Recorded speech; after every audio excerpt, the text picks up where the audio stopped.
आज यातनं एक संदेश निश्चितपणे जातोय की या देशामध्ये महिमा मंडन होईल तर ते छत्रपती शिवरायांच्या मंदिराचं होईल, औरंगजेबाच्या कबरीचं होणार नाही. हे देखील या निमित्ताने लक्षात घेतलं पाहिजे. आज हे ठीक आहे, खरं म्हणजे त्या औरंग्याची कबर कशाला हवी, परंतु आपल्याला देखील कल्पना आहे की एएसआयने त्याला 50 वर्षापूर्वी संरक्षित म्हणून अशा प्रकारचं त्या ठिकाणी स्थळ म्हणून घोषित केलेलं आहे आणि म्हणून त्याचं संरक्षण देखील करायची जबाबदारी ही राज्य सरकारवर आणि केंद्र सरकारवर येऊन पडलेली आहे.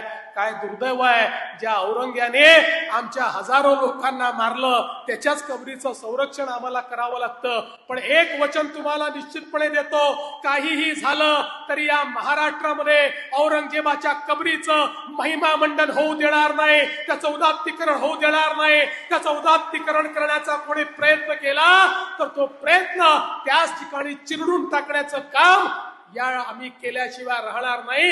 हे वचन छत्रपती शिवरायांच्या या मंदिराच्या समोर आपल्या सर्वांना मी देतो.